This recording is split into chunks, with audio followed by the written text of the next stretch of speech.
Let's speak to Stephen Kinnock, Labour MP for Aberavon, whose constituency, of course, includes the Port Talbot site. Bore da, good morning. Sky News reporting that a deal is imminent. What's your understanding from what you've heard of what's going on with these negotiations?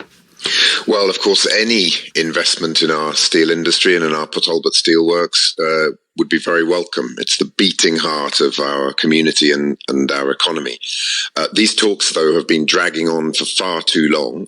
And when you compare what the UK government is doing with what governments in France and Germany, Italy, Spain are doing in terms of supporting their steel industries to make the transition to cleaner, greener steelmaking, it really does pale in comparison. So it's good that progress is being made, but it's very late in the day. What's absolutely crucial is that any investment that comes has to be underpinned by a smart strategy, which is not just about electric arc furnaces, but must also be looking at hydrogen and direct reduced iron and carbon capture and storage, so that we can maintain the highest possible level of steel production across all the different grades that are required by all of our different customers. Yeah, because there is, well, the reports are that they're very much focused on transitioning to those electric arc furnaces, which would basically massively reduce carbon emissions, but it would be, rather than creating steel, you'd be you would be recycling scrap steel, so it'd be a different form of steel making at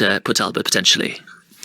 That's right, and electric arc furnaces have to be a part of the solution, and they can match a large part of what we currently make in Port Talbot, but there are very significant parts of what is made in Port Talbot now which cannot be made by electric arc furnace, so that's why you need the other technologies so that you retain your order book and you keep those jobs. Of course, those jobs are going to have to change because the skills that are required around the blast furnace that we currently have will be very different to the feeding and management of an electric arc furnace and using those other technologies like direct reduced iron. So there's going to be a skills transition. There isn't a single steelworker in our Port Talbot works that wants to bury his or her head in the sand. Everybody knows that we have to change, that we have to fight climate change, but we also know that there's lots of opportunities to upskill, reskill, keep those good opportunities, jobs. But also lots of question marks about potential new technologies, because you mentioned hydrogen and you're pushing that as a potential alternative, but huge question marks as to whether it's feasible or scalable. Tata Steel in the Netherlands was talking about shifting its plant there to green hydrogen, but reports recently that it's reconsidering its plans because there are still so many question marks about that technology. Well, the commitment that needs to be made is maximum versatility so that British steelmakers can compete on a level playing field rather than with one hand tied behind their backs. And there are, Tata Steel in the Netherlands, you've got ArcelorMittal in France, you've got the Swedish steelmakers, the German steelmakers. They are all investing in a range of different technologies, including carbon capture and storage and direct reduced iron. But you accept that a lot of these technologies are untested, especially at scale, right? And so isn't it better to try and sort some sort of future out for the Port Talbot site, even though it's not the ideal transition that you're looking for?